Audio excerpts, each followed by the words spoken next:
My name is Jonas Byaruhanga. I am a dancer and choreographer. These days, some people call me a dance activist. I am born in the western Uganda, in a little village called Rubindi Kashari, and that is basically where I started dancing. I remember all the elders in my village dancing and to almost every kind of ceremony that happened, especially in gatherings, beer parties, even at funerals, because people would then celebrate the life of the deceased as opposed to mourning that particular sad time. In the end, you realize that dance is life, and dance lives in everything that lives.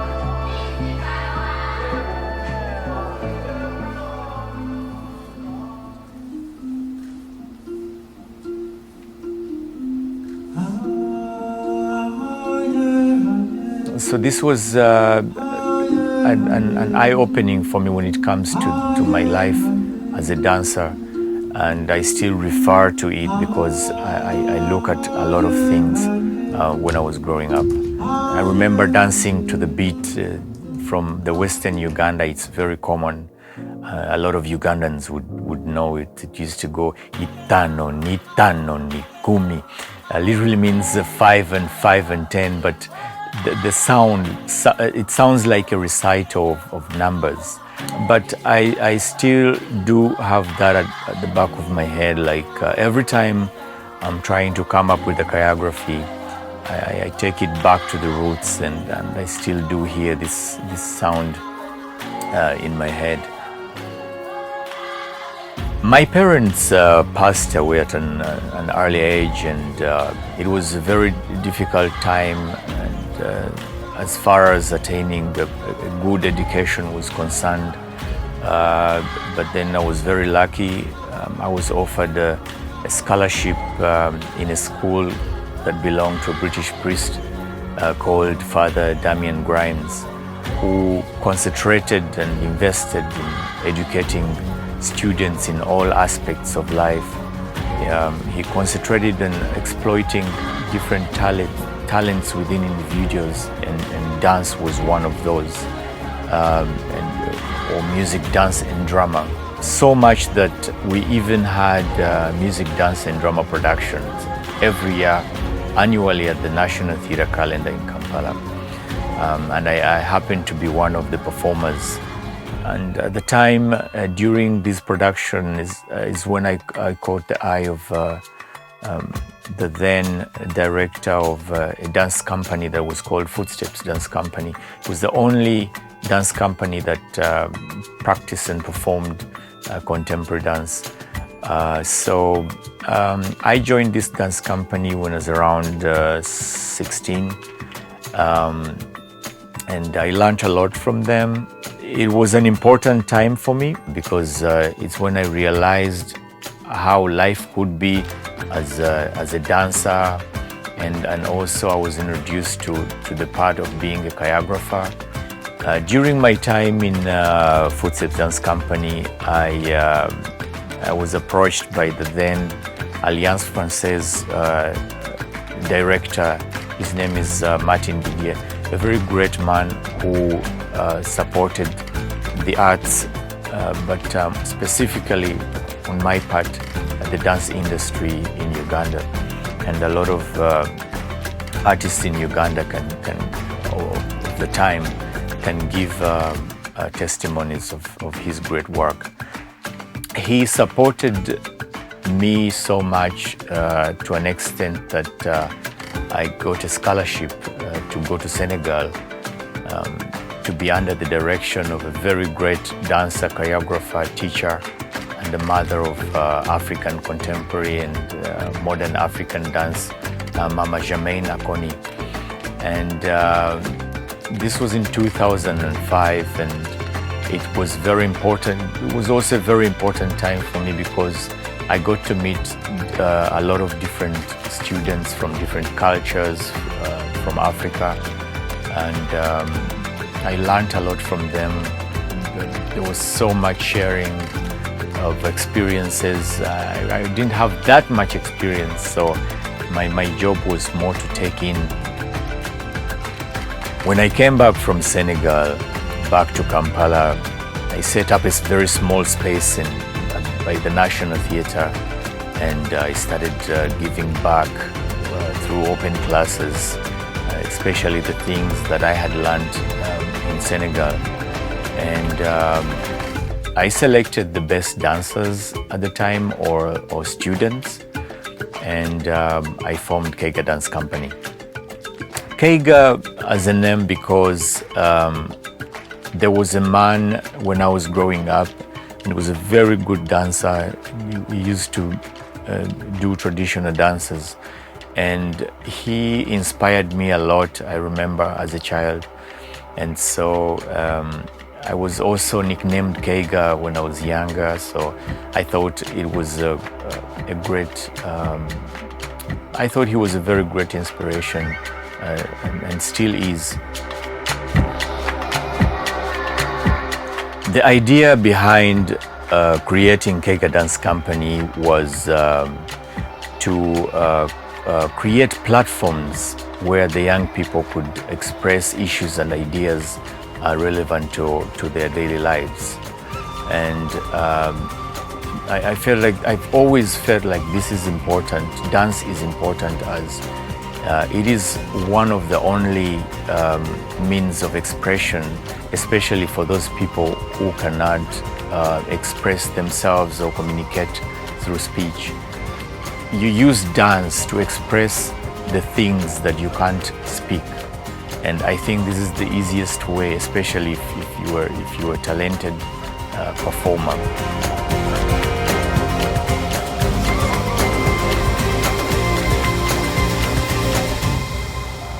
We have choreographed a lot of dance works centered around social issues and sometimes rather controversial. We have performed across the globe, over 100 performances in the past 10 years, and still going. And we have been tackling so many controversial issues like female genital mutilation, like the anti-homosexual bill in Uganda, like domestic violence, and a lot more. And I think these issues we bring up in our communities there are very important to talk about, because a lot of people are scared of talking about them. But if we do it with dance, then it's much easier to talk about. Otherwise, if we're facing some kind of prosecution, we could be talking about something else. So this is very important for us as a dance company, and it's been going on and on. As I keep working as a dancer, there are things I keep realizing and I start to believe in, and I do believe that everyone can move. We all have the same abilities in life. We have the same understanding of gravity. We have the same understanding of skin. We are aware of our bodies in different ways.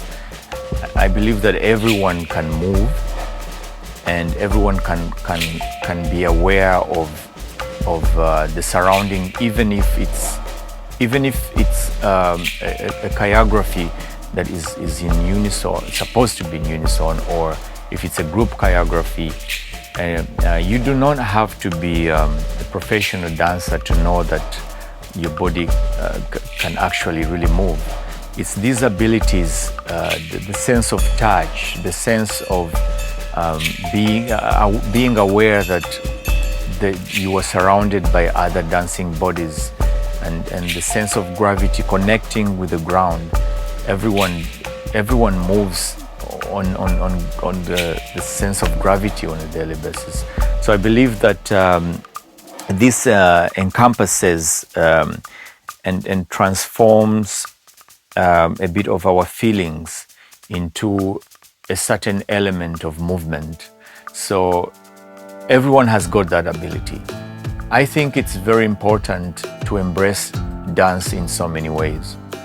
When I talk about looking at my work, not as a choreographer, but as through the eyes of a child, is more connecting with my eternal curiosity to create works without judgment, and to keep connecting with that child within me, something a lot more playful. But dance, when I look at dance as a whole, it's wide, it's big, it is speed, it's volume, it's statement, and at the same time it's very organizational. So it's way beyond our understanding, but its narrative also comes from all these aspects, non-dance materials and dance materials that we have to put together as choreographers. So when you look at dance as a dancer, and dance as a choreographer, and dance as a teacher, you realize that all in all it's one block of movement that in the end encompasses life. In my work as a choreographer, I try my best to get in contact with my limitations. I try to work with something explosive that is not going to limit my creative endeavors. And yet, while doing this, I need to be able to tell a story. That is why I do not think every work that you see on stage is ever finished. I think there is a story after a story after a story. We have to keep revisiting old stories and rebuilding onto it, reweaving onto them, rethreading onto them, and we keep trying to break all these boundaries with our work as choreographers, so that there is no limitations whatsoever. Through our travels, Keiga Dance Company, of course, has been collaborating with different dance companies worldwide, and we have come across a lot of really good companies that we have worked with. And I think that collaborations are very important, because they help us to redefine our problems outside our normal boundaries. So in this way, we get different answers, or even different questions to what we normally used to. And in this way, it has been helping the company to grow. We have also managed to network around the world with different organizations and different people. And in the due course, Keiga Foundation was born. Keiga Foundation was founded by a group of members that we met along the way, who are dance lovers, but also having a heart for charity. And we met Dr. Christoph Treadle, and he has been very supportive of Keiga Dance Company, and he led to the establishment of Keiga Foundation. And Keiga Foundation has been established in the US with its main office over in Detroit, and a subsidiary organization also in Germany, and Keiga Foundation in Uganda. Keiga Foundation is more centered around supporting dancers who are talented but do not have the resources to continue with the training or Also, Keiga Foundation is providing resources for the already existing companies and supporting their work so they can be shown in different spaces around the world. So it's working hand in hand with Keiga Dance Company, but on a much more wider scale in terms of activities and also in terms of global networking. Through our global network, Keiga Foundation was able to start a dialogue with Charles Ferrell of the Wright Museum in Detroit. It's a museum for African American history. And we managed to start a project entitled Uganda Meets Detroit. And under this project, we aim to bring Ugandan art to Detroit and later on bring Detroit works back to Uganda. And we proposed to continue with the dance creation, Scars of Innocence, one creation that is centered around the psychological trauma of female genital mutilation. It's a Keiga Dance Company classic that was created by myself about 10 years ago. And I think it's very interesting because the topic touches almost every societies around the world. And so this is the kind of work that we're going to be sharing with Detroit. And I think it's an amazing project because it also helps Keiga Dance Company focus on the aims that were put in place, or the objectives that were put in place since its establishment. Uganda Meets Detroit will see a couple of dancers moving or traveling over to Detroit to the Wright Museum to perform, and later we will see dancers from Detroit visiting Keiga Dance Company back in Kampala to do the same. And in the end, we will have collaborations between dancers from Detroit and dancers from Uganda, make works together to be performed also in both in Kampala and in Detroit. So this is going to be an ongoing project, hopefully for years and years as time goes on, because I think it's very important that it's very important that the African American history gets in touch with the African culture, and in the end, at the same time, we're doing it through dance, which we actually do best as Keiga Dance Company. Recently, Keiga Dance Company was involved in the Juneteenth celebrations, where I myself created and choreographed and interpreted a dance creation centered around the Juneteenth. The name comes from June 19th, and it's called Juneteenth. It's called Liberation Day, Emancipation Day. It's a holiday celebration. It's celebrating the emancipation of those who were enslaved in the United States. It is very important for me as a choreographer and as an especially African choreographer, because the topic directly connects with me, because I feel like it was my brothers and sisters that were enslaved. It was, and now it is my brothers and sisters that are celebrating freedom. And so it only comes natural to celebrate with them.